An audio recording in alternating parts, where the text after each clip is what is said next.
Hello, I'm Brad Kelly, and you're listening to Method and Madness.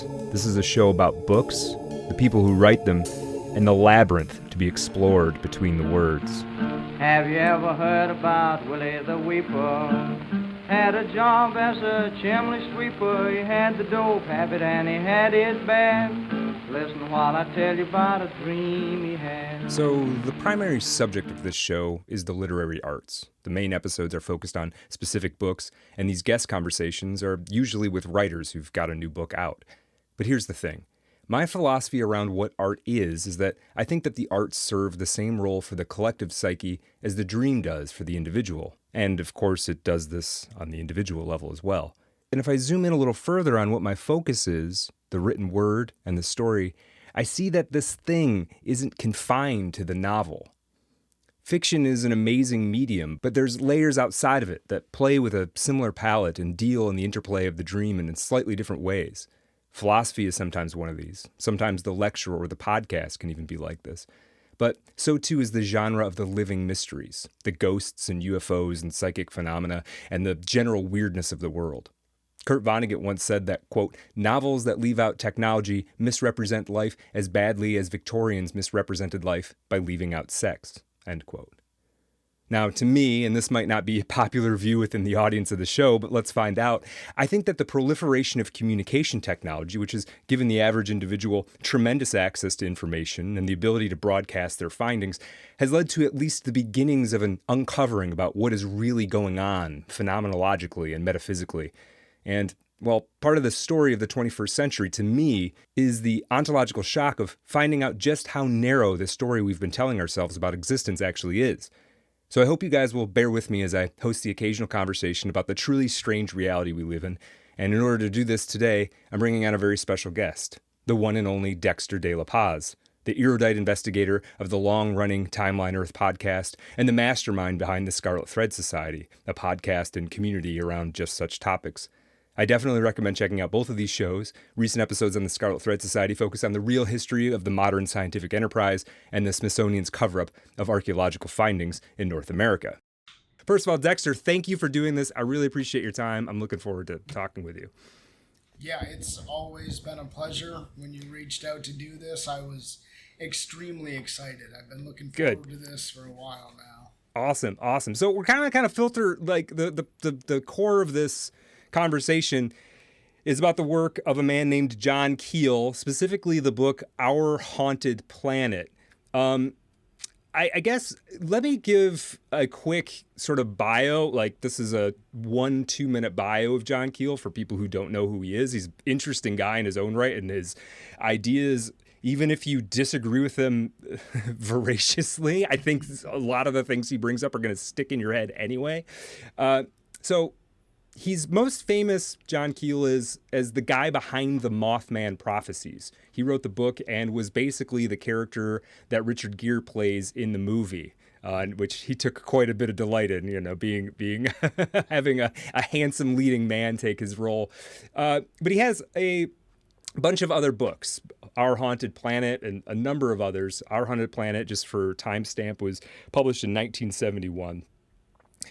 He was born in 1930. At age 16, he basically dropped out of school to become a writer and moved to New York City and started writing for newspapers and local radio. He edited a poetry magazine out of Greenwich Village. So you really have to imagine him as this like bohemian hipster type guy, at least at one point in his life. Yeah, almost proto-beatniky. Right. And he's got that in the style of the writing. You can kind of feel that sort of like comfortably marginalized from society kind of feel. Yes. Yeah. He's served as a radio guy in Korea, eventually supposedly becoming chief of production for the American Forces Network in Germany. He would claim that he received training in psychological warfare and the writing of propaganda at this time, which I think is interesting. That doesn't say to me this is all a psyop. I think sometimes people get that kind of training and that actually puts them in touch with it. Especially at the beginning of the Cold War there, right? You have to think that anyone working in radio for the armed forces in any capacity is going to at least get their 101 course on that. Yeah, for sure, for sure. Yeah. Now, a little bit later, after the Korean War and all this, he was a bit of an adventurer traveling around the Near East and Asia, investigating fakers, yogis, and chasing down the Yeti. Then he wrote for TV, including the TV show The Monkees, which I used to watch in reruns growing up. And also he wrote for Lost in Space. 1966, he published a novel called The Fickle Finger of Fate under a pseudonym, which apparently did extremely well. He would also be a technical advisor to the Library of Congress and a consultant to the Department of Health, Education, and Welfare. In the late 1960s, he started to write about UFOs. He would quickly become a respected ufologist in the late 60s, though apparently he was investigating this or looking into this as early as 1952. And this is always interesting to me. I mean, we have this UFO phenomena now, stuff flying in the air, and it's like, I always kind of laugh when, well, we'll get to that, but it's like, it's just a continuation of a thing that's been happening seemingly forever. Basically nonstop since the 30s even, really. You know, a lot of people will point to Roswell, but it was well before that. Right. So 1952 is kind of early to be sort of taking it seriously, I think, but not early in the actual phenomena occurring. And we'll get into that a little bit. Yeah, and I guess, I mean, and I guess this is where I kind of want to start diving into the material. He was, well, tell me, Dexter, your relationship to Keel in this book a little bit. So that right there is actually an excellent question to begin with. I was telling you right before we went live, or started recording rather, that John Keel is not quite a tentpole, but he's been one of the primary influences, and his work has been a primary influence on the way I sort of assess this sort of material in general. His school of thought, the ultraterrestrial theory, which we will get to later, is something that's had a good deal of influence on me, given the way it meshes with other, even more deeply rooted belief systems that I have. But I always found him a very persuasive writer. His works came to me at the right time, and I have to say that he is also probably one of the most entertaining writers in this sort of quote-unquote conspiracy space. Just in terms of literary style, he's sort of got this gift where, yeah, he's clearly writing nonfiction, supposed nonfiction. Right. But he's got a sort of folksy yet polemical style that makes him very easy to read, even though he's clearly forwarding an argument to you. Right. No, that's really well put. Yeah, it's our Haunted Planet is an enjoyable read. Like it's fun, and even though, yeah, it's comfortable. It feels avuncular. There's a little bit of a, like, we're sitting by the fireside and listening to John Keel tell us some wild stories. And then, I was going through this, and I had some particular stories kind of underlined and circled, and not every one of them, I didn't fact check every one of them, but I kind of did like a temperature check on a few of them that I'd never heard of before. Yeah. And it was like, is there any validity to this? And there was a couple I couldn't find. And then there was a couple where I was like, yeah, that actually did happen. Apparently there's a whole thing going on here. Right. I mean, he talks about there was I think it's called Flight F-19, but it was actually 5 different planes that took off from an air base in Fort Lauderdale on a training expedition. They got lost somehow, and the planes were never recovered. And that was sort of what really kicked off the whole Bermuda Triangle sort of thing. And that was real. These planes just disappeared. Nobody knows what happened to them. Like the Malaysian Airlines flight from a handful of years ago. Right. And I mean, you could say that there's some, conventional explanation for them, and there very well may be, but it's still weird.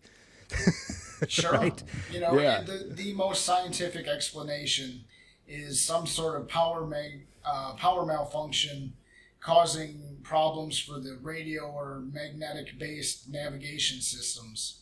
Okay, you just gave me a perfectly materialistic answer to why these planes went missing. Why did they fail out of nowhere? Right. There's always, at the end of the day, an unanswered question with almost all of these phenomena. Right.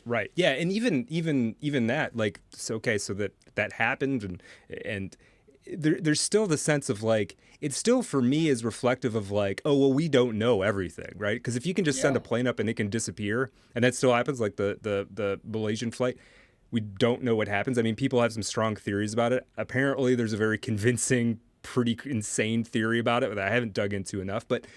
But there's still the phenomenon of like, yeah, we don't technologically control the planet exactly. Like Not stuff even just a little, happens. frankly. Right. Yeah. Right. And so those stories kind of reflect that at the very least, even if you totally swallow whole a materialistic sort of rational explanation. I mean, I guess I do want to get into the ultra-terrestrial thing. So John Keel's sort of theory, and he was very early to right, there's a number of sort of overarching theories about what the UFO/alien phenomena is. There's there's ships from a different planet coming here to conduct science experiments or make contact or whatever. There's the notion that they may be angels or demons. There's a notion that they may be some kind of other interdimensional species. But John Keel's idea of the ultra-terrestrial is something else. What's your understanding of the ultra-terrestrial hypothesis, and what are your thoughts on it? Let me put it like this for you. I think the best way to sort of pitch this idea to people who haven't done the reading or don't have a fully formed opinion on it themselves is that it's sort of a kissing cousin to that sort of interdimensional or extra-dimensional being. In fact, I think it would be fair to say that a lot of those theories specifically grew out of and diverged from Keel. And the core of his sort of ultra-terrestrial thesis is that think about the energy and waves and light and yada, yada, yada that actually make up everything at the fundamental level. And then think about the fact that humans' sensory ability is limited. The tools that we create for ourselves to expand our perceptions are still fundamentally limited. Think about things which can perceive more. Now, what if there are things that have either co-evolved or even predate us that just naturally, by how they exist, are outside of this sort of perceivable range, but are here and are very real? So you can see right away why that would dovetail so nicely with what other people are saying about interdimensional beings. But the most accurate reflection, I think, of the ultra-terrestrial theory is not that they're coming from a different dimension. They're here. We just don't have the means to interact with them, except within very specific, usually accidental circumstances. He makes a great deal throughout his writings of light waves and radio waves specifically. And, that's what I'm saying, where I think these things are probably divergent off of his work, because this whole idea of using radio waves to speak with and talk to ghosts, that comes well after him. So where did they get this idea, right? Oh, that's a good point, yeah. I think you can find this theory underpinning a lot of people's perceptions where they're just looking for kookier answers to ideas that he advanced. Right. Very interesting. So, I want to kind of turn it back sort of personally. So that's kind of John Keel's. What, and you don't even have to have a solid answer to this. I mean, would you say that's how you describe the phenomena? Obviously yes. any specific incidents could be something else, right? Could be a hoax or whatever, but sure. Yeah. Without bounding it to a specific incident, I sort of let that one hang on you because I am sufficiently influenced by Keel that I would not greatly argue against his thesis. He was himself sufficiently agnostic, atheistic-ish, that he would not agree with my next claim, but I am sufficiently Christian that I find the angel-demon hypothesis pretty persuasive personally. I think that is a very natural outgrowth of the ultra-terrestrial theory, and that makes me a bad disciple of his work then, but so be it, right? Right. I think it is an excellent way to reconcile the spiritual world that we know overlaps with our material world. And this theory that he created or advanced is really the perfect way to synthesize those without harming the core features and mechanics of either one of them. Right. I definitely, that makes a lot of sense. Yeah, I am of late, probably in the last couple of year or two, coming around to the sort of angel demon interpretation of these things. And part of the sort of process, that kind of cognitive process that one might have to go to get there, and I'm not trying to persuade anybody that that's what's going on, because my opinion's fairly loosely held, I would say. But like, part of what I kind of realized, part of the process that I went through to get there, was sort of stripping off my stereotypes about what a demon and an angel would be. The sort of, I grew up in the Catholic Church, so like that aesthetic, right? You could peel the robes and wings off of them, and the horns off of them a little bit, and sort of get down to the real nucleus of what these things could be. And then it does start to make sense, especially when you encounter something like the experience of the Bledsoe family in North Carolina. I'm not sure how familiar you are with them. Was that one of the cases he covered in this book? No, it's later. Sorry, this is like contemporary. This is like ongoing right now. Yeah. The Bledsoes. Yeah, so I want to say that name rings a bell, but if you can give me the primer again. Sure. Yeah. So there's a guy. I think the patriarch of the family, the guy who first started having experiences, his name is Chris Bledsoe, but his whole family has had these experiences. And he was in the Pentecostal church. They were a very sort of Southern Pentecostal, very religious family. He kind of hit rock bottom due to health reasons, and he was a home builder, and there was a crash in the market or something. And then he had this insane, profound experience out fishing, lost time, had contact with some kind of entity. I don't remember all of the details, but this changed his life dramatically. And since that time, he's been in almost constant contact with orbs of various kinds, and they've seen other more humanoid manifestations from time to time, including he's had this interaction with this figure that he calls the Lady, and he has a very Christian interpretation of this. He doesn't really make a distinction between the orbs and the realm of the angels, but he has huge amounts of photographic evidence, and there are tons of people who have gone. The Bledsoes, at least at one time, this may be changing now because the name is out there, they would just invite people down, and you would go down there, and the chances of you seeing something were 90%.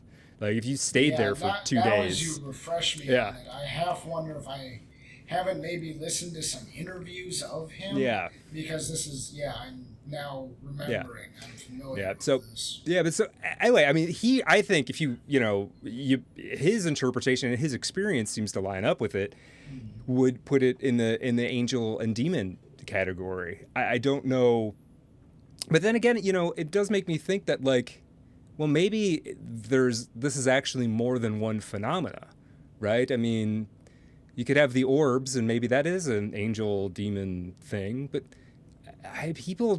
there seems to be interaction with ships of some kind, at least in some of these stories. So perhaps it's an entirely different phenomenon. There's an interesting thing going on there, and this is something that I've talked about way deep in the archives of multiple podcasts.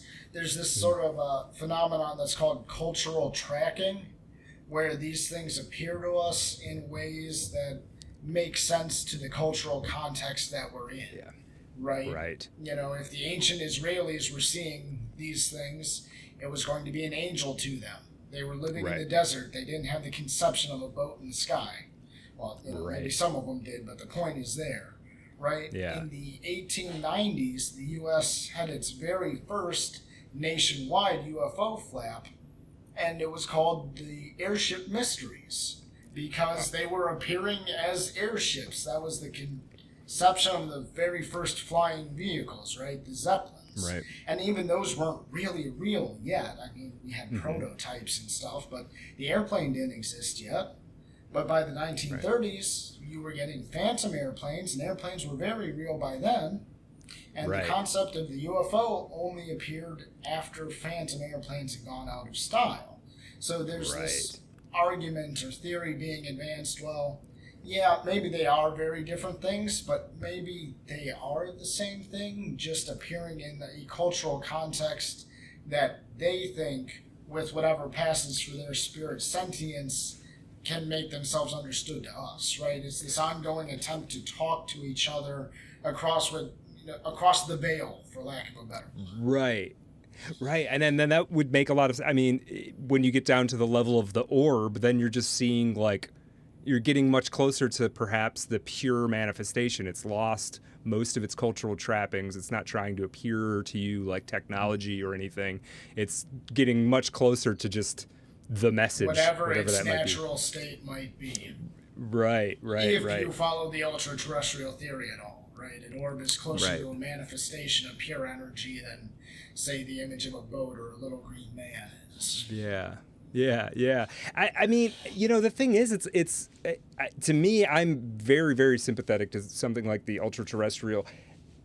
I'm so surprised. I'm curious your take on this. Like, 2017. So 2017 was sort of this watershed moment because, like, basically the New York Times said that the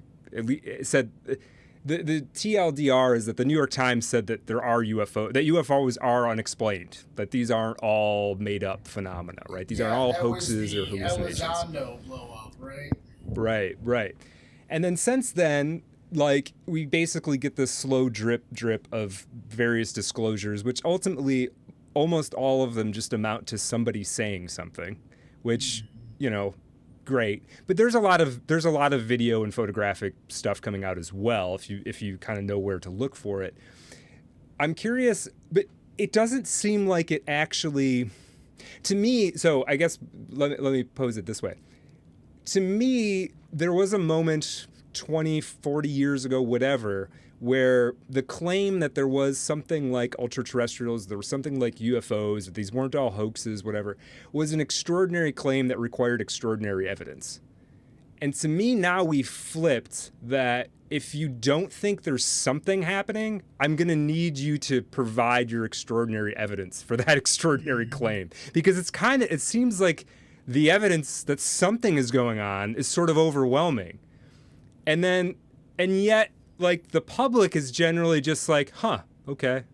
Like, there's not, like, this freak out, which... I've kind of been in that school with you for a while now myself. Yeah. I think we have seen sufficient evidence, literally with our own two eyes, that it is their turn to prove to us why this is false. I think the tricky thing as you get into UFOs specifically, and the issue with this is it is such a muddled territory. We know by their own admission that the government will say some stuff is UFOs and totally unexplainable because it is in fact test aircraft, right? There are some UFOs that are technically UFOs by the definitions of the words, but not in the way we use it culturally. That's real and it happens. Right. Some of it we know has also been active misinformation campaigns. The infamous Dulles, who ran the CIA for a very long time, had a fascination with UFOs. And you cannot tell me that there weren't shredded memos during the Family Jewels incident where he's talking about, hey, well, can I do this with that? Or can we say it's this? I think that'd be really funny. Or something to that extent, right? So you have misinformation. You have actual test aircraft that are, technically unidentified flying objects. Right. And they are called that to protect the mystique of military projects. But this greatest category, and the one we are actually talking about, the one we're concerned with, is these hundreds, thousands of incidents where there is this flying craft that is defying anything that's possible within the framework of physics. It's not even a question of engineering, it's a question of physics. An object cannot do this. And we've seen enough of them that how are you going to explain this? And then people just choose not to. And the average person is sufficiently incurious or just disinclined to ask that question specifically that they just leave it alone. Next week's grocery list is more important to them. And you know what? Maybe it should be more important to me too, but I'm still here asking the question anyways. Right, right. Well, I mean, I find it fascinating because I've always been, I guess, sort of, in Terrence McKenna's terms, an edge runner. I've always been curious.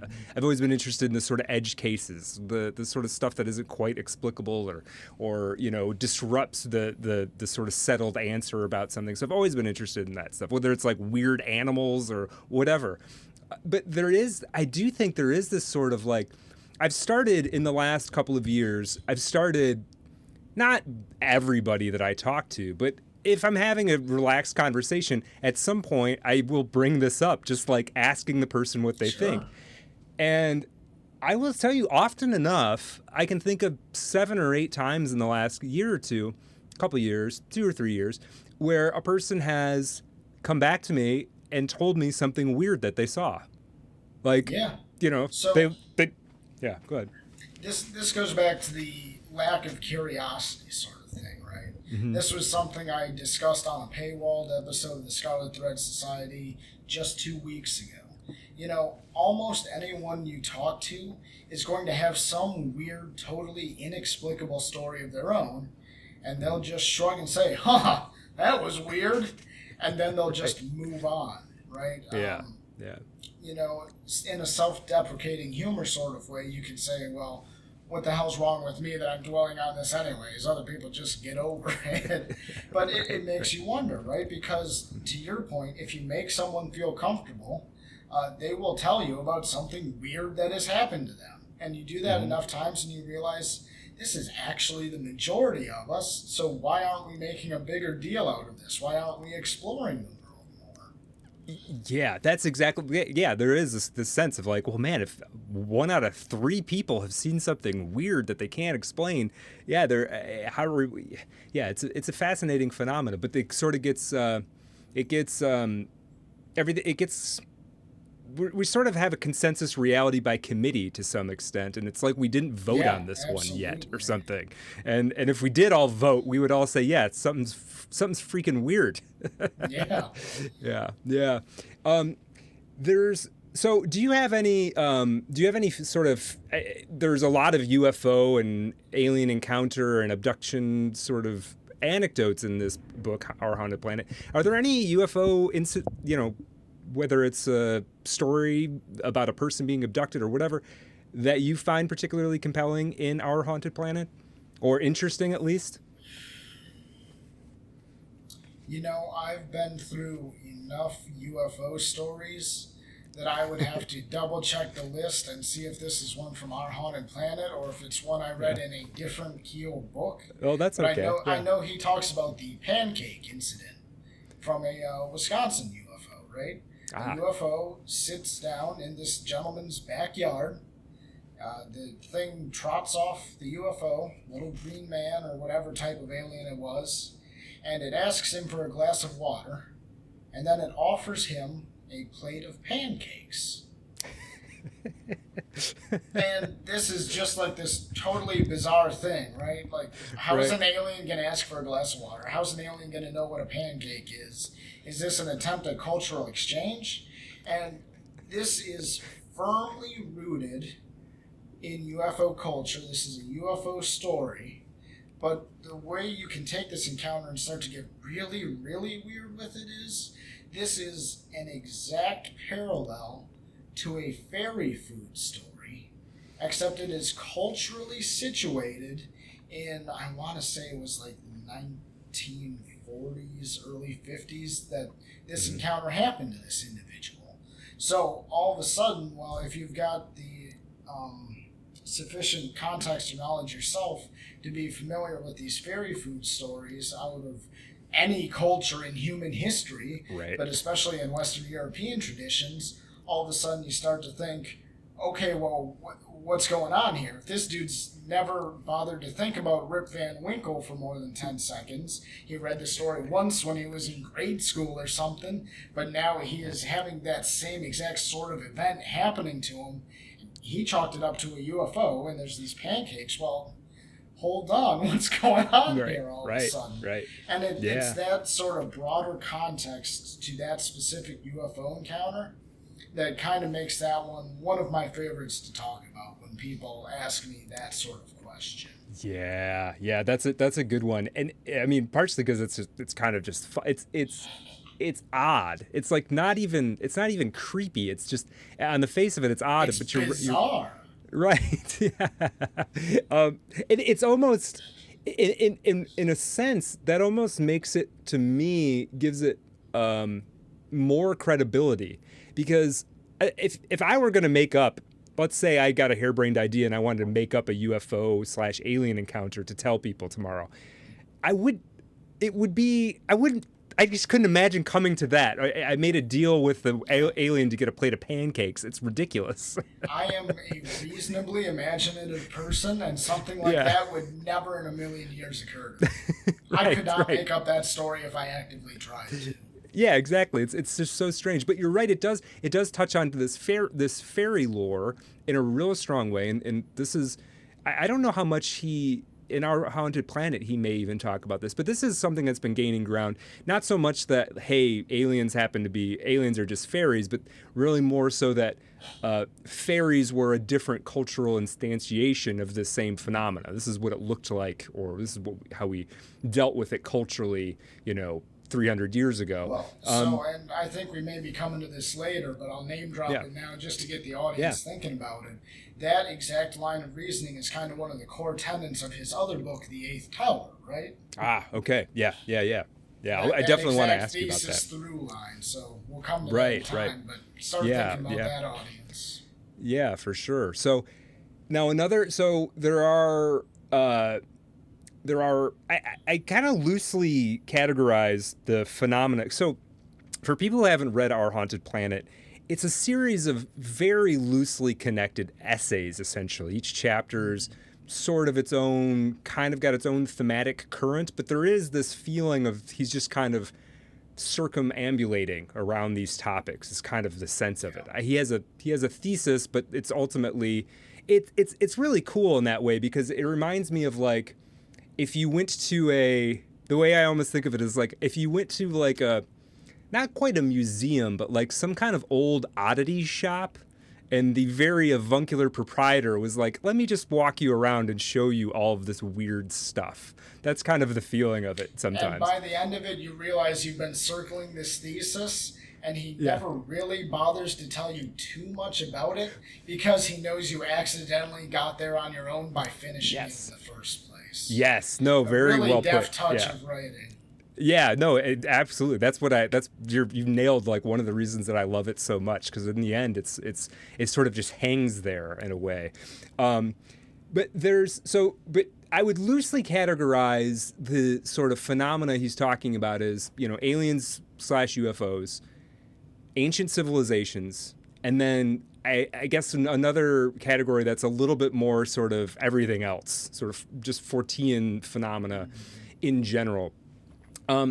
And so the ancient civilizations thing is also something that I'm super interested in, and I know that you are as well. As I mentioned, you just had that great episode you had with what was the gentleman's name that your guest? He goes by Ace. Ace, okay, talking about the Smithsonian's cover-ups of various findings in North America, in particular 7, 8, 9 foot skeletons. The fact that they've been up to this for, at this point, 150 years. Founded, yeah. Right. Yeah. And it's interesting too, because I do want to talk a little bit about this, because I'm fascinated with the mound builder stuff. I got fascinated by it a few years ago. I live, not to give my address away, but I live like a mile from Mound Road, which is named after a mound. And there are a variety of mounds. Most of them have been, ground down flat at this point, but there were a variety of mounds in my area. And then you kind of get reading into it and you realize how many of these things there are. I have a desktop or a coffee table book, which is basically the North American Mound Encyclopedia, and there are hundreds of mounds documented in there and thousands more that he doesn't even mention.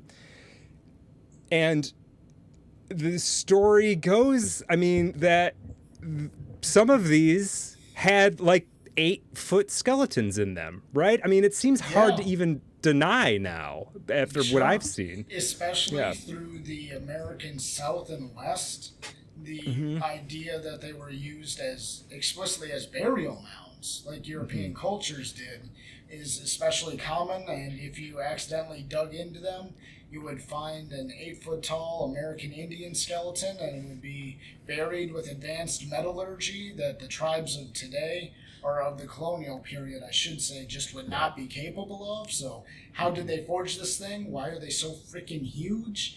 And why did they get buried in a mound? Right. And, it's... The other thing is, it starts... Well, we'll take this one bite at a time. Yes, you would find giant skeletons in these mounds. Why are we finding them there? Right.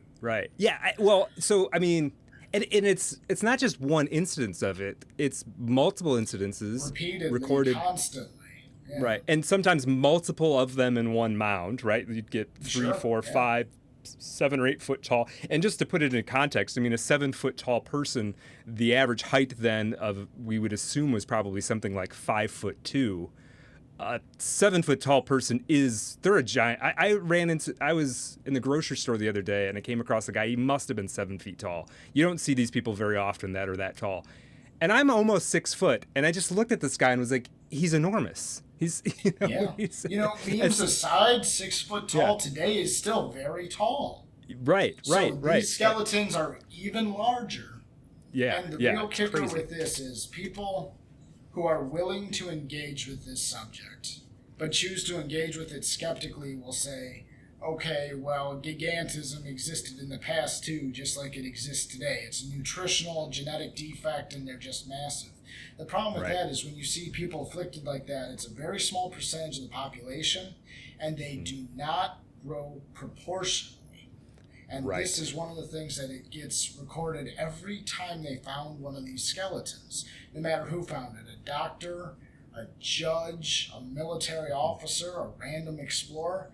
It was always in the notes of these gentlemen explorers that these skeletons were wonderfully proportional. These weren't people with 5 feet long legs and stubby little arms like they were suffering from gigantism. No, they were just a human being on an entirely different scale we can really comprehend. Right. And it's fascinating. Now, the narrative, I shouldn't even say the narrative. It seems to be pretty convincing that the Smithsonian has essentially covered this up, even though they documented it themselves fairly early on. Is that correct to say? So the Smithsonian gets its initial funding and sort of begins to spin up operations in the mid to late 1840s, right? And then it grows very slowly, but they're receiving culturally significant objects. They have a handful of employees going out examining sites. But as the 19th century, that is to say the back half of the 1800s, drags on, they get more and more reports of these skeletons and anomalous cultural sites that don't fit with the people who live in those areas today. And they're exploring these things, they're cataloging them, they're writing about them in their documentation and in the annual publication the Smithsonian puts out. And if you can find scans, because you're not finding originals from the 1800s anymore, you're just not. Right. But if you can find scans or other people's commentary on these materials, you will hear them talking about these things. And then right around the turn of the century, into the 20th century, in the earlier 20th century, you have this Czech immigrant. I'm not going to attempt to pronounce his name. I know for a fact I can't. You'll know who I'm talking about if you listen to my other content. That guest we were talking about, Ace, does a great job of being able to speak this mushmouth talk on my podcast. Anyways, this gentleman ends up leading one of the Smithsonian museums, and he more or less says, okay, we've got all this stuff, but the Age of Giants is over. And then all of a sudden, it's a total blackout. They're not talking about this anymore. They're not publishing their findings. And this stuff is, I'll go ahead and make the accusation, it's getting disappeared actively as they receive it. And they are confiscating it from private collectors who they know find these things even. Wow. Right? If you write in a local newspaper, oh, farmer such and such found this weird thing while he's plowing up his fields. A month later, someone would be there to collect it, and you'd never hear about the find again. It'd never get displayed at your county museum. It'd never get displayed at the Smithsonian. But he got a receipt from them saying it got took. Yeah, bizarre. Yeah, and there are... Yeah, go ahead. Yeah, the real question is, and this is the hanging question on this topic to this day, is why? Right? And that's... You can't just... It's not a hoax. Right? They admitted they found all this stuff. So why did you actively disappear and kill the topic? Yeah, I mean, what's in one sense, like in the pursuit of science, what's the harm in saying, yeah, there happened to be this ethnicity of people that, or whatever term you want to use, they were just weirdly tall. We don't really know why. We don't know, how that came to be. We don't really know what happened to them, but that does seem to be the case. Like, I don't totally understand the harm, and I do think that it seems pretty clear that there's some level of cover-up of this going on, but I don't really understand why. I guess maybe I'm naive. So, without pitching my own product too much. Yeah. Well, I want you to. The conclusion that we came to, and the conclusion that I come to out of my own belief system, is that obviously they were doing this because all of this, but especially the active cover-up portion, coincides with the beginning of the push for the theory of evolution. And if you have this co-evolved race of giants, you cannot reconcile that. You'd think you could because, there's proof. We have this divergent branch. But the problem is, if you're letting the public think that in the late 1800s, say you're one of these managerial elites in 1880, and you're in a cigar room in the Smithsonian in D.C. in 1891, and you think, gosh, look at all these yokels out there, right? I read this wonderful book by Darwin, and he's obviously correct. These giants were just another race of humans. It's proof of his evolution. And then the dude in the weird frock coat next to you with his top hat and whatever, he turns to you and says, well, there's stories of the giants in the Bible, and if we want to get rid of this stuff, we got to get rid of these skeletons too. These people are rubes. They're going to think it's that when it's clearly this. So we'll just get rid of it and put our own theory in the schools. Yeah, very interesting. I think it's an attack on organized religion, personally, but that could be my own biases. Yeah, I don't have any reason to... I can see what you're saying. Like, for me, I can actually see, though... I can see, based on the time it started, that being the case. But I feel like now, a somewhat more sophisticated understanding of biology could account for it, right? Sure. Could, come up with some reason for it. The only problem with reintroducing it now would be they would have to admit they hid it. Right. And that's just something you cannot do in the interest of the legitimacy of a political regime, right? Yeah, it's no one hard would to ever stop visit lying. the Smithsonian again. Yeah, right? that's true. It's the same reason why you can't talk in polite company, that 80% of dinosaur fossils on the planet are forgeries from one province in China. Oh, is that right? Okay. Yes. Skeleton manufacturing is a massive industry over there, just like a lot of their manufacturing. It's totally fraudulent. And yet you absolutely can't talk about it because that torpedoes a lot of things underpinning a lot of people's ideas about a lot of stuff. Yeah. Well, there's a similar phenomena going on with archaeological findings in, I think, mostly in Central America. I mean, it turned out that there was like one guy or a group of people who were basically forging this stuff for collectors. Yeah, like 40% of Aztec art was one pot maker in the 1980s in Mexico City or something. Yeah, and it's probably totally wrong, but I understand as a concept. No, it's that kind kind of thing. Yeah, it's not that they never found anything, but it is that, like, if you look into a museum case, you're not really sure if the thing you're looking at is a real thing or was forged at some point, which again doesn't necessarily it doesn't necessarily contradict the official story on the sort of chronology of events, but it does put asterisks around things to a certain degree, right? Yeah, I mean, even if they actually are right, the fact that they would do this much damage to their own credibility makes it impossible to take them seriously on anything else. Yeah, so, for sure. you can even disagree with me. I'm not telling the audience to think what I think, but I am saying you just absolutely cannot take them at their word, so you're going to have to form your own opinion on it. Right. Absolutely. And now, and this giant thing is really, it's really for me, I definitely think that they were finding giant skeletons. I mean, my sort of understanding of this is that there was some kind of leadership or nobility class amongst the Adena Hopewell Mound Builder Society, and which kind of shouldn't say kind of, generally speaking, predates the sort of tribal arrangements that we now, that sort of, we think of it as the, Old West, the 1800s. This is hundreds and hundreds of years before that. If I can walk you through a little bit of a leading let's question here. How many conquistadors, famous conquistadors, do you think you can name off the top of your head? Oh, geez. Well, Pizarro, Cortez, De Soto in North America. Those are probably like the only three that I would put in that category. That's enough, because De Soto's the one I was fishing for anyways, right? Yeah. When you go back to his writings, his journals, and the accounts of his exploration of North America, you find these giants still present. Yes. We have people whose records verify them, right? Yeah. So it's not like they all disappeared before there was even New World contact, right? Mm-hmm. We had very well documented historical figures interacting with these giants who, as you said, were in a sort of tribal leadership role at that time. And if you want to believe other stories, you think they probably adopted that role because they no longer had sufficient numbers to form their own tribes. To be determined, who knows about that, but their existence is literally documented. There's no way around that. Right. Tuscaloosa, the city of Tuscaloosa, Alabama, is named after a tribal chieftain named Tuscaloosa that De Soto encountered, and I think De Soto estimated that he was 7 feet tall.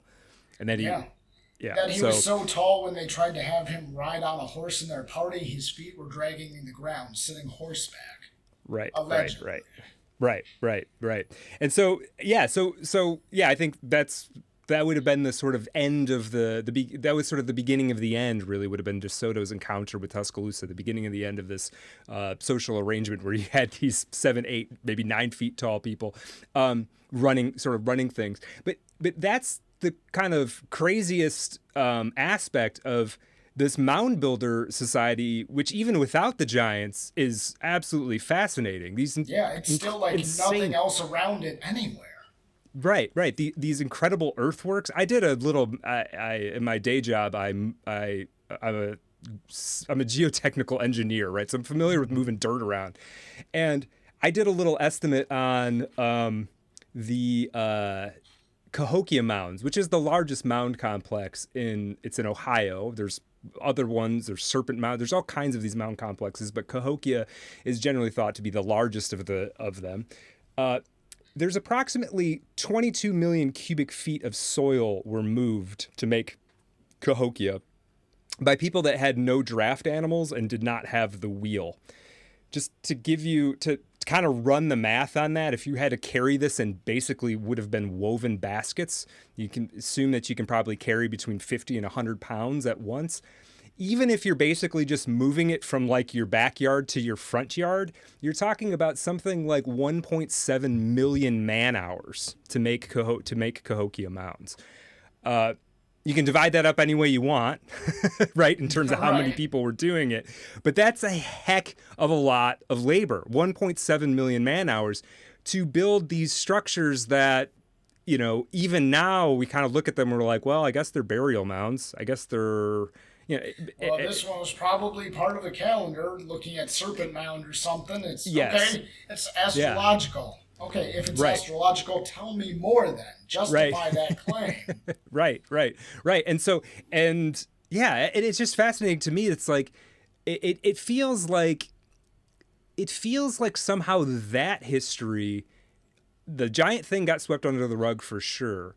But I feel like also the historical education that I got, the limited American historical education I got in an American public school, there was a lot of lip service paid to sort of native tribes, but there was never, like, nobody ever pointed out that there's a mound complex down, for me, a couple hours down the road. Literally right down the street, right? Yeah, that represents an amazing amount of work and coordination, and has cosmological implications for what these people thought about who they were and their place in the universe and all of this stuff. And none of that's ever mentioned. I don't know if that's exactly a cover-up or we're just sort of, we don't want to look at it. I don't understand that. So the response I'd have to that might come out a little bit edgy, and it is not intended that way. But if we want to think about when guys roughly our age were going to school, right? The 90s, the early aughts, this was just on the back of the Bill Clinton regime, or during the Bill Clinton regime. Yep. And it was also the culmination of a very strong Native American lobbying period, right? And you had things like the, what was it called? The Indian Burial Act, where the U.S. government was forced to repatriate all sorts of cultural artifacts. There were a bunch of land concessions, an expansion of rights, a reorganization of how the U.S. government interacted with the tribal organizations. And all of a sudden it's in the interest of the regime to tell us how great these peoples were, but not to tell us too much about them, right? Lest the U.S.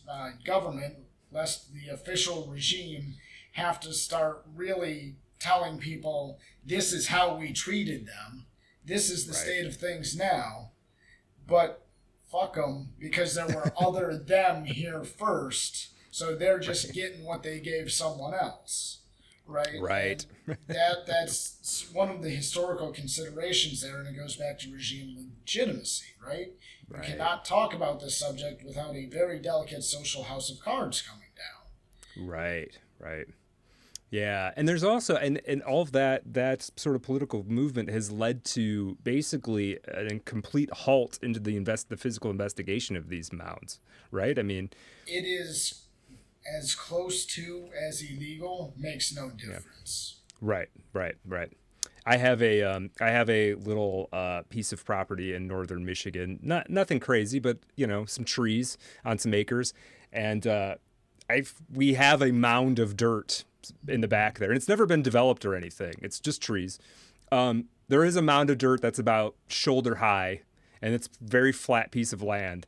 And I think next summer, I'm going out there with a shovel. I think I'm just going to start poking around. I mean, what's a guy got to do to get an invitation, huh? I'll let you know. If I find something, I'm messaging you first. We'll get you out there and see what, it'll probably just be dirt. But, you never know. And the thing really is, don't, right? These mounds are, people, if this is not something you've delved into at all, do a little Googling, just like mounds of North America map. Get one that puts some pins on the map for you, and they're everywhere. They're not everywhere. The Ohio River Valley in particular, everywhere. But all the way down south, up here in Michigan, up even in here, there's sort of scattered in northern Michigan even. They kind of fade out once you get across the Mississippi. You'll find random instances. So the mound thing sort of stops roughly at the Mississippi. But the Giants don't either, for the record. So if there's a connection there, perhaps there were cultures even among them. Right. Well, there's the whole sort of story, the Paiute folklore about the cannibal tribes of giants that they fought and defeated, right? I think Utah or New Mexico. The Cave of Utah, Yeah. Wild stuff. So this makes me have a question for you. And I do want to talk a little bit more. I mean, the thing is, this conversation's kind of wandery, but this is basically what Our Haunted Planet, the book, This is the experience of reading this book, anyway. Exactly. I did want to ask you. You brought up Wisconsin before, and that's I don't know if that's where you grew up or if that's just the place you were living for a while. But what is the most Our Haunted Planet thing that you came to find out about Wisconsin? Or maybe even more localized where you were living in Wisconsin. But so I was born and raised in Wisconsin. I only just became a Pennsylvanian 6 months ago, tomorrow, as we're recording this. Yeah. But I lived in multiple parts of Wisconsin. I just never bothered to leave until recently. So I got exposed to a lot of different, very interesting phenomena throughout my entire life living there. You're asking me the most interesting, the most our haunted planet thing. Yeah. Wisconsin has, I want to say it's like the third highest UFO incident rate in the country, and people don't necessarily realize that. But it is a huge window zone, is the term that our author Keel uses. Yeah. Massive windows in Wisconsin. But I never really had a UFO encounter myself. There was moments during the Kenosha riot, during the summer of Floyd. I tend to think that quote-unquote UFO was probably just a DHS bird, because we know they had helicopters and drones circling the city. Yeah. So I discount that. Outside of that UFO that I think I have an actual explanation for, the other item is the Beast of Bray Road, which is also local to Kenosha, Wisconsin, that general area. That is one of North America's most famous dog man. Other places have the dog man. I believe your homeland of Michigan. Michigan's got a dog man. Yeah. But, the Beast of Bray Road is Wisconsin's dog man, and there are just too many stories about it for there not to be something to it. And one thing I noticed that I found extremely interesting as I did my own reading and recording and whatever on the Dogman was, I half wondered if I didn't run into another instance of this cultural tracking phenomena. Because if you look at the places in the U.S., in North America more broadly, and even in Europe, where there are reports of both werewolves and dogmen, you see a distinct history of cultural French influence. Interesting. So is this something that came from the south of France over here with the fur trade? Because you can draw a straight line through French Canada down into the U.S. in places like Wisconsin, Michigan, then down to Mississippi and Louisiana and all these other Louisiana territory places, and all of a sudden, why is there this connection here? But that is the most Keelian thing I ever encountered in Wisconsin. And I didn't encounter the dog man myself, but it's a very distinct phenomena to that area. Yeah, no, interesting. No, that's what I wanted. Like, what's the Our Haunted Planet Wisconsin version? I love that. That's very interesting. I'd never even considered the Wolfman Dogman French thing. That's fascinating. I mean, you could come up with. I mean, it's some kind of genetic. It's some kind of recessive gene that descendants of the south of France have, and that 1 in a million people. Is this the curse of Cathar blood? Cathar being a little hairy, and they came over here with the fur traders. You can make your materialist argument if you want to. I like it better as, oh my gosh, it's a dog man. Right, right, for sure. Yeah. No, I have a. So for me, it's not the most Our Haunted Planet thing. It's kind of a connection that I sort of pulled together. It doesn't have a punchline, except that I do think this spot on the earth is cursed, and it's sort of downtown Detroit. There's a neighborhood called Delray, and Delray butts up against Carbon Works roughly. And so at one point there was a mound there. It was called the Grand Mound of the Rouge. There's a Rouge River empties into the Detroit River there. My Metro Detroit people will kind of know what I'm talking about. There was a Grand Mound of the Rouge. It was, I believe it was the largest mound in Michigan, and it was a burial mound that at one point it was plowed under and sold off for sand because it was river bottom. It was made out of fine river bottom sand. The guy who sold it off, and this was in like the 1870s, the guy who sold it off encountered at least the 300 skeletons, which he just promptly threw into the river. So they're right there. They're at the bottom of the Detroit River at the mouth of the Rouge. Some of them may have had trepanation because there's a mound not far from there where trepanated skulls were recovered. So I'm assuming that some of the skulls in the Grand Mound of the Rouge were. But this location has other things about it as well. There's a salt mine, one of the largest salt mines in the United States, 1,000 feet underground. It's an open chamber, completely made out of salt because it used to be the basin of a sort of miniature sea millions of years ago. And then there also there was also when the bison trade was hot and heavy in North America, most of the bison remains would come through a processing plant right there, stone's throw from both of these two locations, and they would burn all of the remaining, like you'd sell off the meat and you'd sell off the pelts and everything else, and once you were down to bones, you would ship these off to Michigan to a place called the Carbon Works, and they would burn it down for dyes and, you know, all this stuff that you use carbon for. That was right there. That famous picture you see sometimes, a sepia photograph of a man standing on top of a pot, like a pyramid of bison skulls. That happened in this spot that I'm talking about. And then now right there is Zug Island, one of the most polluted industrial places in the entire, at least in the country. I mean, it's a Superfund site. And also right nearby was the Rouge plant, which at the time when it was opened in the 1920s was the largest industrial facility in the world. So there's something to me, I don't know what's going on. This is all happening this is all like 4 blocks in like a 4-block area. Very small area. That's an exaggeration. It's a little bigger than that, but like Sure. You and on a lunch break, you could walk to all of these locations easily. And I don't know what it is. I don't know what it is about this spot. There's something going on here. I think the people who built the mounds opened up a portal. I think they built it there because there was one or something. Well, so, yeah, absolutely. You know, I am a long time, I say it a little facetiously, but facetious is the wrong word because I actually believe it. America is a land of cursed dirt. Yes. Europe killed their monsters. Europe killed their fairies. America has not been around long enough as a concept to have done so. We live on cursed dirt. All of these spirits, all of these things are very real. As you said, they are still with us. They are outside of your local park. They are buried underneath your local park right now.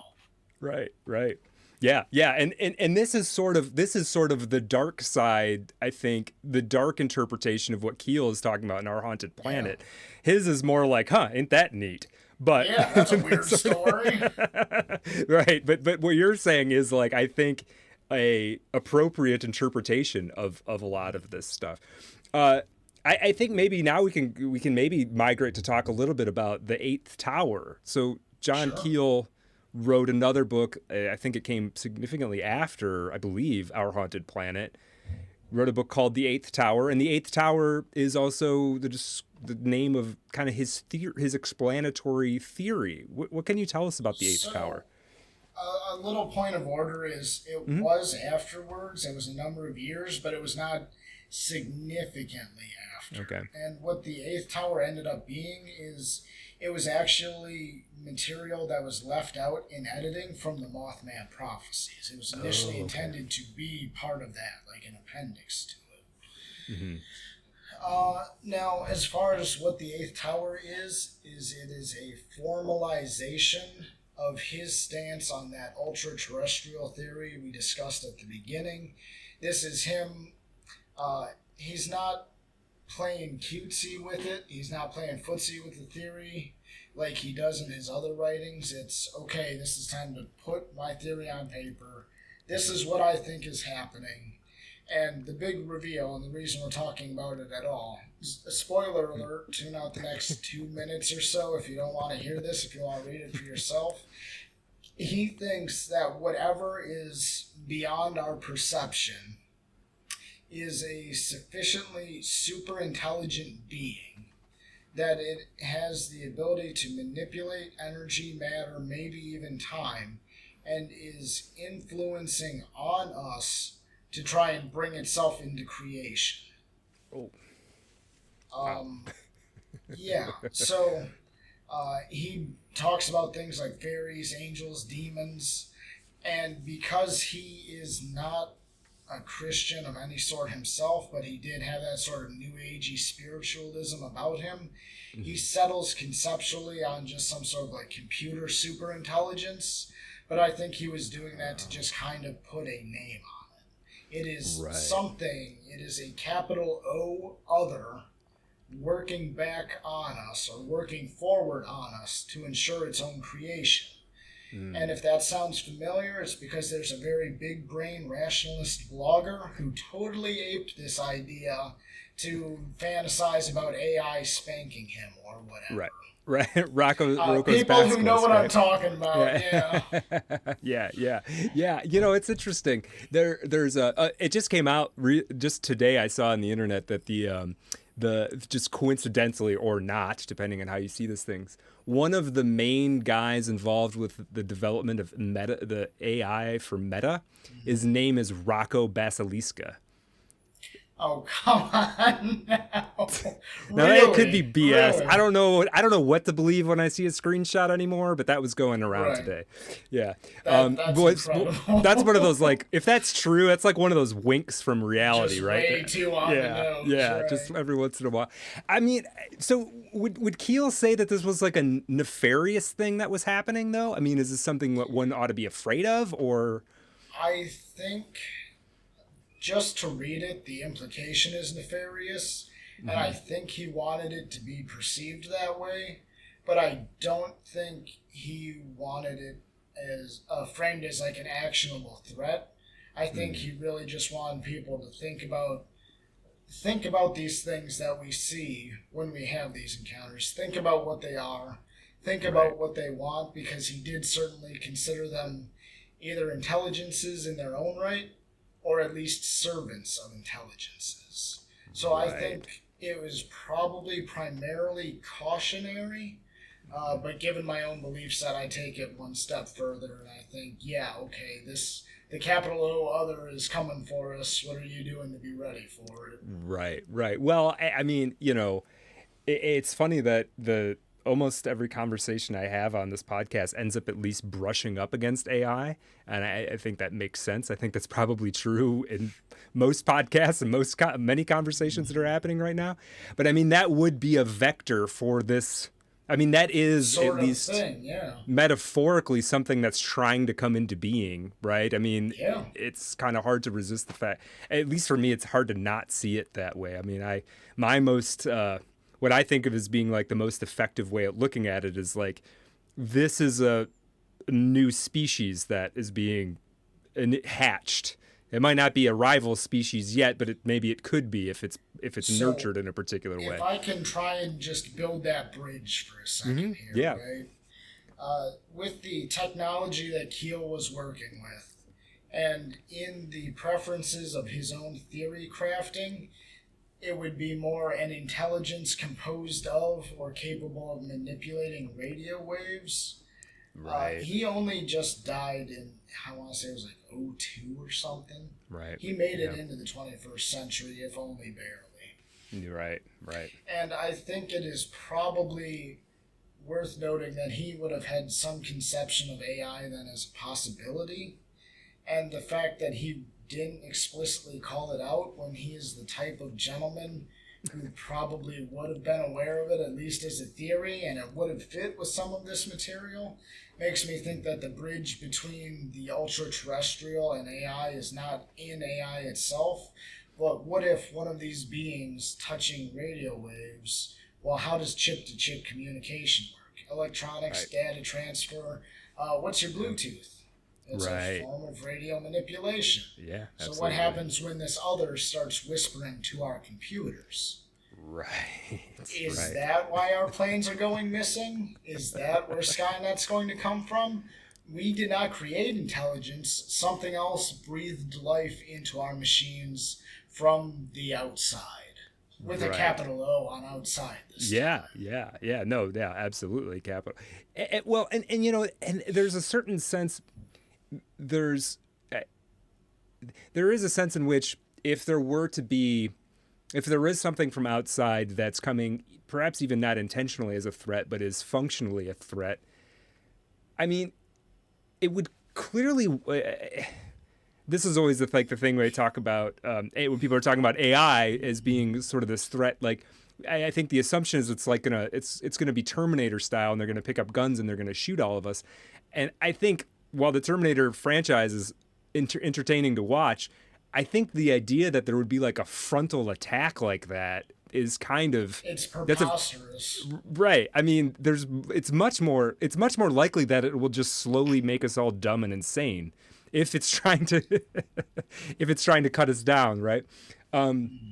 Yeah, I think that's interesting. He has a bunch of stories. One bit that I found really interesting about Our Haunted Planet is he has a bunch of stories about inexplicable radio transmissions, about like a bandwidth being taken over for a period of time, and somebody coming on and saying they're from a moon of Jupiter, and they're giving a warning to planet Earth, and then then it disappears and nobody can ever figure out what it was, but must have been an incredibly powerful transmission. He has a bunch of stories like this that I imagine, to me, if we assume that John Keel is acting in good faith, and I think he is, I think as a writer and investigator, I think for the most part, he may have been having a laugh occasionally interpersonally, but I think in Our Haunted Planet, this is stuff that he's picked up somewhere. Someone's told it to him. He's read it someplace. He's having fun, but he's shooting straight while he does. I think so. And you could go into any one of those stories and say, well, that person was not telling the truth. But I think these are things he legitimately picked up.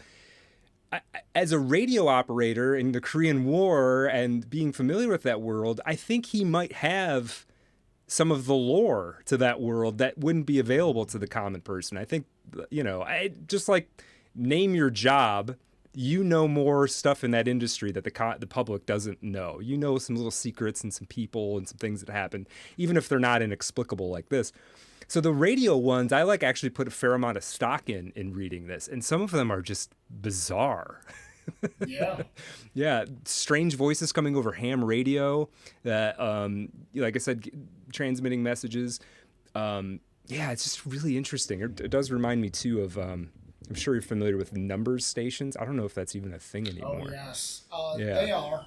I've never sought out and listened to one myself, but they are real. Yeah. I am familiar with them, and they do allegedly still exist. Yeah. I've never talked to anyone who's claimed to have actually found or tuned into one, but I'm sure it's possible. Yeah, for people out there, there are these sort of inexplicable stations which you can pick up on ham radio, I think, and if you know what you're doing and you get lucky in terms of time and place, and they most of the time are just repetitions of numbers, and supposedly it's like a means for communications methodology for the sake of espionage, supposedly. But that's what they'll always tell you. Oops, you accidentally listened in on an old KGB repeater that never got turned off. Right. It. Yeah, it's kind of weird, but maybe that's the case. I suppose that is an plausible. Explanation. You'd think they'd just go and shut it off, but okay, maybe they did. Yeah. Is there anything from Our Haunted Planet that he dips into that we haven't sort of at least brushed against that is of interest? I'm sure there is something, because this book goes everywhere. That's why I just scroll my notes real quick. Sure, yeah. Let's see what we got. I got a couple too, if we don't. It's kind of related to other stuff we've talked about, but there's something like the Perry Reese map. That's another story that's always one of my favorites. Oh, yeah. You have this Ottoman admiral with a map that has Antarctica on it from centuries before Antarctica was discovered, and it's presumed that this Ottoman admiral made his own map from maps that were dug out of a catacomb in Alexandria or something. Right. And it's just another one of those out-of-time artifacts.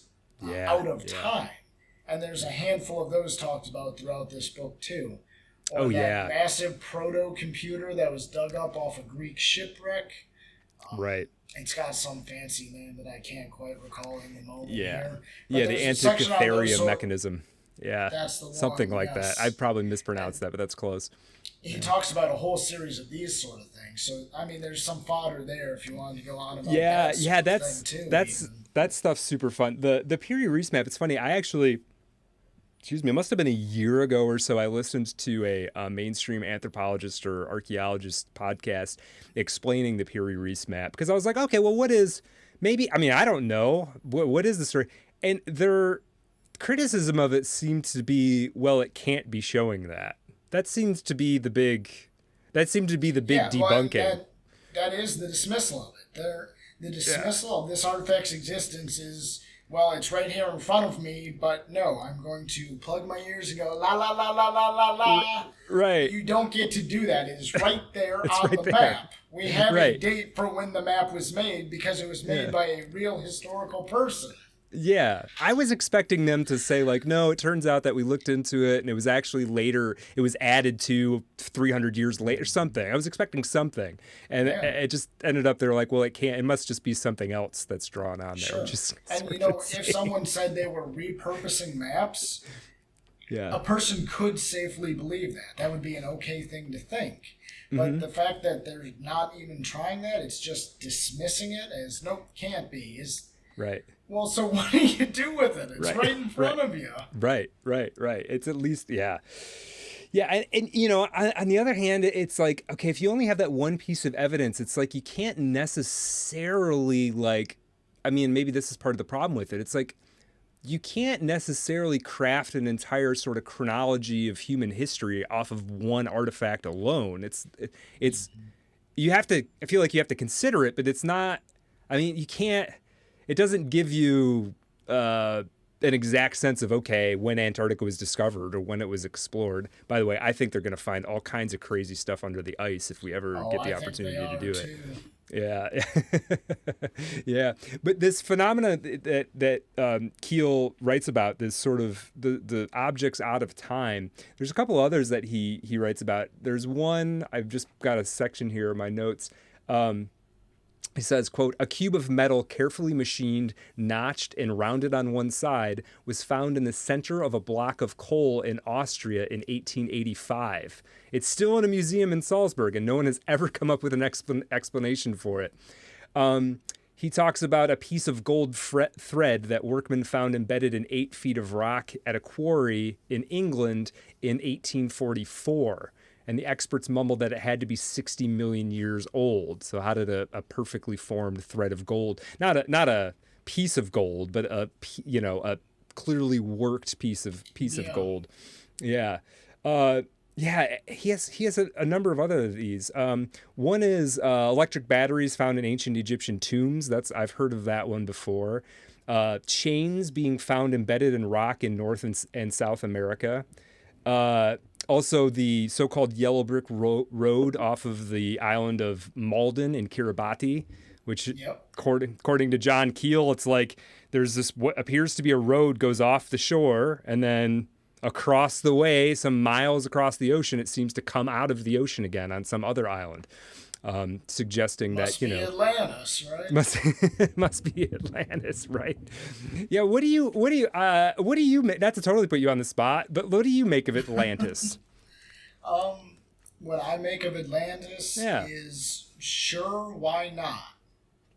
You know, I don't have a super strong formed opinion on Atlantis. Yeah. Like many precocious, curious youths, I love to go to my local library and read about Edgar Casey. Mm-hmm. But I never found any of the proposed actual answers super persuasive. Right. I also don't, as much as I'm interested in precursor civilizations, I find the case for Atlantis specifically to be a little tenuous. Mm-hmm. But maybe even just the Atlantic becoming the adopted name of the ocean is an interesting curiosity. Is there a common root word, or is there something else going on there? That's a good point. It's flippant reasoning, frankly, but it makes a person think. Yeah. I'm decidedly on the fence about Atlantis. Yeah, I guess I'm sort of the same way. I feel like there is definitely more to like the ancient civilization than is I guess promulgated by like the Flint Dibbles of the world, but I don't know that there was necessarily like this localized spot that we could call Atlantis that had, I think it's probably the Atlantis thing as a myth is probably like it's probably a simplification and a boiling down of the fact that there was a prior sort of golden age of some kind. I think that Atlantis, anything that there is to it, is probably a symbol pointing towards something. More than it is an actual thing. Right. So I think the chasing around, we're going to find the I think it's kind of ridiculous. I think it's probably, you'll find hints of out of time advancement all over, scattered all over the world. Most of it, is just gone, frankly. Yeah. There's he does talk about this ancient civilization quite a bit and I felt like I was fairly learned on the topic of ancient civil, like of the sort of Graham Hancock stuff, but he brings up a bunch of things that I wasn't familiar with. He talks about the serpent people, which is not, I don't even know that he's promulgating this. He's talking about a book that somebody else wrote. This sort of ancient race that integrated themselves in society, basically manipulating us into a slave race, which is a super common mythological, and not only mythological, but that seems to also be a narrative that comes up again in like the work of Eric von Daniken and a variety of people. That there is this conspiracy theorists love this, but it's also one that's rooted in various cultural myths around the planet. It's not unique to the back half of the 20th century. Right. So yeah, actually, like when you say that, like, oh, the reptilians are in Washington D.C., that's actually you're basically telling the same kind of folktale. It's a proud people have been tradition throughout all of history. Right, and that was, I thought, was interesting to discover. Right, and there is actually, I mean, there's also what is it called? There's a Robert E. Howard story that's basically about this, that all the people in power are reptilians. It's not a new way of framing these kinds of things. I was interested to, and again, just to give people a sense of how much this book wanders all around. The one that kind of I maybe had my eyebrow raised the most was he goes into a whole thing about the gypsies. Do you recall this? I'm not even sure if I'm supposed to say that. The Romani. UFOs. Yeah, well, he refers to them. Section? Yeah, he refers to them as the ultimate secret society, and I don't even know if you're supposed to say the word gypsy anymore, but we all know what we're talking about, the Romani people. Right. And I've got no particularly strong feeling about. I don't know that much about the gypsy / Romani. Yeah. But he does point out, and this apparently is true, and I had come across this in researching something else at one point, that nobody knows where they come from, not even them themselves. And actually, I know that there's a lot of debate about when the Romani people entered Europe, actually, and from which direction they came, and nobody's really sure exactly where they kind of appeared from. They really just kind of show up during the Dark Ages, approximately. Right, and there's all kinds of stereotypes about them as people and about them as a culture, but John Keel sort of hints that, like, they may have a special relationship with the UFOs or with whatever is going on with the Eighth Tower, the fairies, or whatever term you want to put there. He seems to think that they have a special relationship with them, which I've never heard anybody else mention before. It's like sort of never come up. And it makes me want to kind of go see if there's more literature or anything about this. It's kind of an interesting connection. He is, to your point, the only person I've ever heard advance that thesis at all. Yeah. And I don't think it's a cultural sensitivity thing. I just don't think anyone else has ever had that thought. Yeah. But he is one of the, two E's preeminent UFO researchers ever. Right? He's a top 5 UFO researcher ever. And he had enough of these encounters of his own. And being the actual primary investigator of the Mothman incident, not just UFOs. And given also, this is a chance to plug one of his other books. Yeah. His first book, as far as I'm aware, is Jadoo, right? It is basically his travel journal you talked about in the beginning of his globetrotting. This dude went all over the Middle East and deep into India. Yeah. So he met these people both here and over there.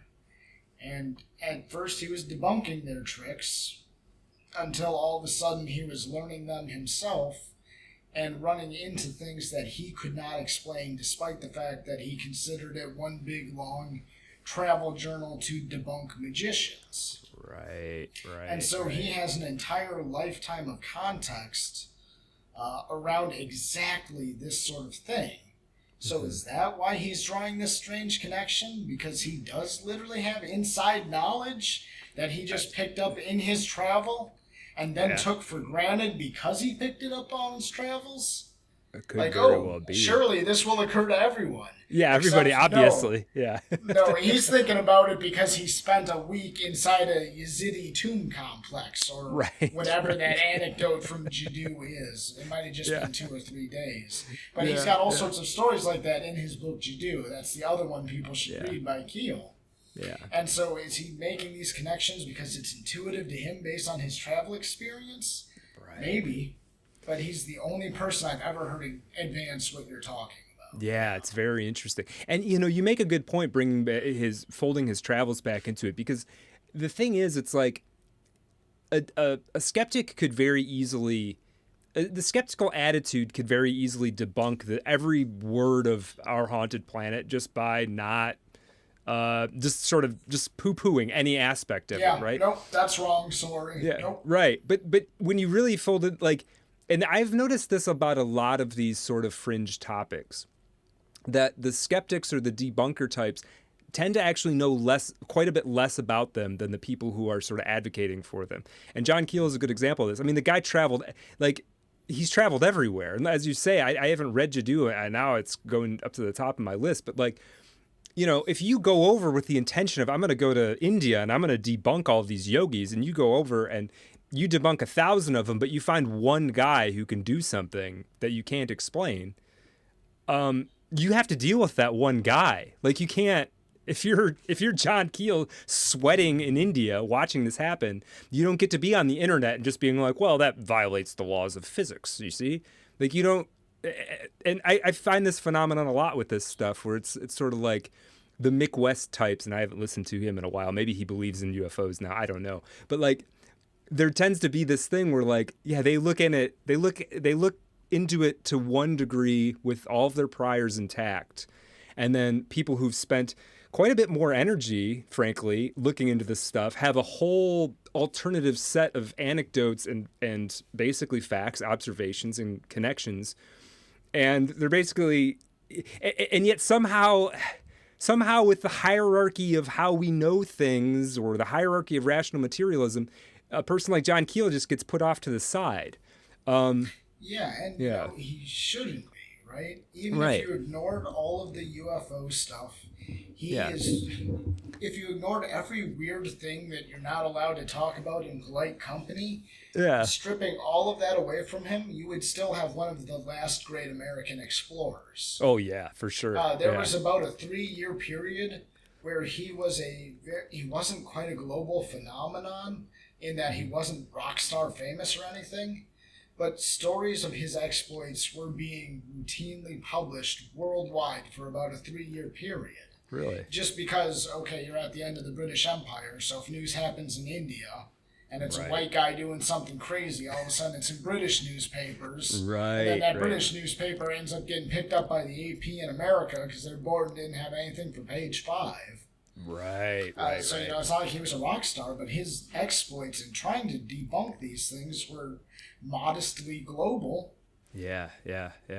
And he's not, and then part of the point to emphasize about this is he's not just a guy. You can learn a lot by just reading books and researching and listening to things, but he's not a guy who just sat in a library and read all this stuff. I mean, he's going to hunt this stuff down to a certain degree. He literally chased the Mothman. Right, he did, yeah. And the Mothman, that's one I have not heard a good rational materialist explanation for. It's just sort of like, that one's so strange, I feel like people just, you can kind of ignore that entirely. But that's a very strange, there's time warps and being visitations and prophecies of the future that came true, and fake FBI agents that never existed, intimidating witnesses. There's a lot of weird stuff around that. Oh, and what you mentioning the fake, John Keel is the guy who articulated the Men in Black phenomena. He's the guy who identified that as a pattern. Yeah. He was not the very first, but he was early on that, and he is the one who identified it as a trend. Right. He did not have the first ever report of a man in black, but he's the one who realized something's up here. Right. He's putting two and two together. Very good at that over the course of his writing career. And I think anyone who's interested in alternative media if not the concepts rather, advanced by alternative media, owes him a great debt. Right. Yeah, 100%. 100%. Well, I'm going to be reading some more. You say Jadu, Eighth Tower. Are there any other books out there that I should be reading? John Keel stuff? I think Jadu, Our Haunted Planet, and The Eighth Tower are kind of the triumvirate of his work. Okay. A lot of people say the Mothman Prophecies, but it's a good read, but it doesn't fit with finding the holistic vision of his worldview. Right. That's kind of what I'm going for. I liked how Our Haunted Planet was sort of this wide embrace of all of it, and Eighth Tower being seemingly seems like a continuation of the hypothesis left unsaid in Our Haunted Planet. So I'm definitely gonna go that direction. Yeah, for sure. Well, maybe we'll talk about a few months down the road here. Maybe we can talk about the Eighth Tower. Well, Dexter, thanks so much for coming on. I'm going to have links to your relevant stuff in the show notes. Do you want to sort of elevator pitch Scarlet Thread Society just for people who aren't familiar with it? Yeah, sure. Yeah, absolutely. Please do. The Scarlet Thread Society started as just a branch of the Timeline Earth podcast, of which I am a regular weekly co-host. It eventually developed enough of a following. I spun it off into its own full project. It is several podcasts a month covering exactly these sorts of topics. We do a lot of book reviews. We do a lot of theory reviews. We do a lot of subject matter explorations like the Giants. It is also a book club, which has 3 meetings a month, as well as a Discord server for text-based discussions for people who prefer a forum style to an actual book club. So basically what it ends up being is come listen to me and a coterie of guests blab about exactly this sort of topic multiple times every month, and then read a book about this stuff with me and talk to me about it yourself. Hell yeah. What book is on the docket right now? Oh, wow. I'm about to just blow up everything I just said. Sorry. The book club has been operating for just over a year. Okay. And I prefer doing this sort of nonfiction stuff. In fact, our very first unit of the book club was a 3-book series on Keel. Oh, okay. Okay, yeah. But this month and the last several months, we took a fiction break. Okay. Just so that my poor abused audience could get a break from me melting their minds with stuff. So for the month of September, we were reading the complete works of Solomon Kane. Cool. Kane stories. Yeah, awesome. Those are a hoot, man. They're a lot of fun. I like that sort of stuff. Yeah, absolutely. Well, definitely people check that out. Subscribe to Dexter. Again, if you're listening, all the relevant links will be in the show notes. And yeah, Dexter, thank you so much. This was a hoot. We're gonna have to do a conversation like this again. Yeah. I don't have a lot of method for you, but I've got all the men and so that's what I wanted, man. Yeah. Thank you so much. Okay, people, if you're listening to this, Shadow and Claw with Ben Thomas is coming out soon. And what else have I got coming up? Shadow Ticket is coming up. I'll be talking with David Leo Rice about Thomas Pynchon's new book. I'm trying to be the first piece of in-depth content on Thomas Pynchon's new novel. We'll see if I could pull off that coup. And I'm going to be talking about a Philip K. Dick book in November with Bram Gieben, the host of Strange Exile. So look out for that. And Dexter, again, thanks. Yeah, thank you. Absolutely. All right, everybody. See you later.